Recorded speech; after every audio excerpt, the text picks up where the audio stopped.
నమస్తే, welcome to yo-yo TV.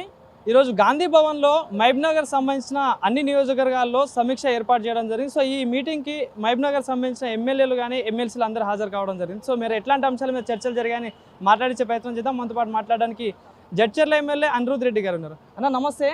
So ఈరోజు మీ జిల్లాకు సంబంధించిన సమీక్ష నిర్వహించడం జరిగింది. సో ఎట్లాంటి అంశాల మీద చర్చలు జరిగాయి?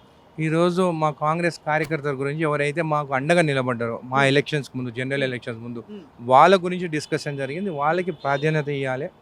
రేపు చైర్మన్ పోస్టు కానీ డైరెక్టర్ పోస్టు కానీ వాళ్ళకి ప్రాధాన్యత ఉండాలని చెప్పి కోరడం జరిగింది.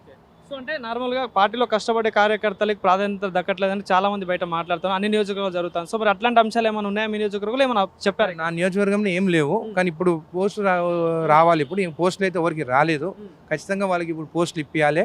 అందుకనే దాని గురించి ఈరోజు మాట్లాడడం జరిగింది. అంటే రాబోయే రోజుల్లో కూడా స్థానిక సంస్థల ఎన్నికలు రాబోతున్నాయి. అదేవిధంగా 6 గ్యారెంటీలు క్షేత్రస్థాయిలో ప్రజల్లోకి వెళ్ళట్లేదంటూ కూడా కొన్ని వార్తలు వస్తా ఉన్నాయి. నిజమేంటారా? 6 గ్యారెంటీలు ప్రజలకి ఏవైతే గ్యారెంటీ మేము ఇంప్లిమెంట్ చేసినామో అవి ప్రజలకు వెళ్ళినాయి. మేము అడ్వర్టైజ్మెంట్ చేసుకోలేదు. గత ప్రభుత్వంలో 1% ఇంప్లిమెంట్ చేసి 99% అడ్వర్టైజ్మెంట్ డబ్బా కొట్టుకునేది. మేము 99% ఇంప్లిమెంట్ చేసి ఆ 1% మేము డబ్బా కొట్టుకోలేదు, అది ఇప్పుడు కొట్టుకుంటాం.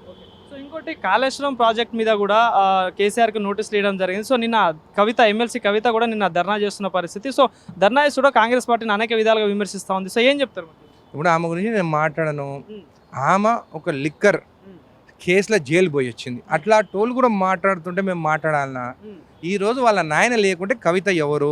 ఆమెకు ఎంపీ సీట్ ఇచ్చిండు, దాని తర్వాత ఎమ్మెల్సీ చేసిండు, జాగృతిగా పోస్ట్ ఇచ్చిండు.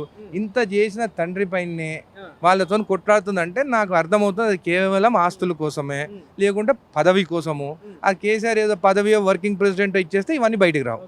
సో అంటే కాళేశ్వరం కమిషన్ పేరు మీద కేసీఆర్కి నోటీసులు ఇవ్వడం జరిగింది. ఆ నోటీసులు కాస్త కాళేశ్వరం కమిషన్ కాదు, కాంగ్రెస్ కమిషన్ అంటూ మాట్లాడుతూ ఉన్నారు. ఏం చెప్తారు? ఒకవేళ వాళ్ళు తప్పు చేయకుండా వాళ్ళకి నోటీస్ ఇవ్వాల్సిన అవసరం ఏముంది? రేపు రిపోర్ట్ వచ్చిన తర్వాత అన్ని క్లియర్గా అర్థమవుతుంది. అంటే కేసీఆర్కి నోటీస్ ఇస్తే పూర్తి తెలంగాణ ప్రజలకే ఇచ్చినట్టు అని మాట్లాడుతూ ఉన్నారు. తెలంగాణ గౌరవాన్ని ఏమంటారు తక్కువ చేసినట్టు అని మాట్లాడుతూ ఉన్నారు కవిత. ఒకరు లంచం తీసుకుంటే అందరు తీసుకున్నట్ట? తెలంగాణ ప్రజలకి ఏం సంబంధం ఇది? వాళ్ళందరూ సంతకం పెట్టినా దీనికోసము? ఎవరైతే సంతకం పెట్టినో, ఎవరైతే దాని వెనుక వాళ్ళకే నోటీసులు పోతాయి. ప్రజలందరూ అయితే సంతకం పెట్టలేదు కదా, పెట్టుంటే వాళ్ళకు నోటీసులు పోతుండే.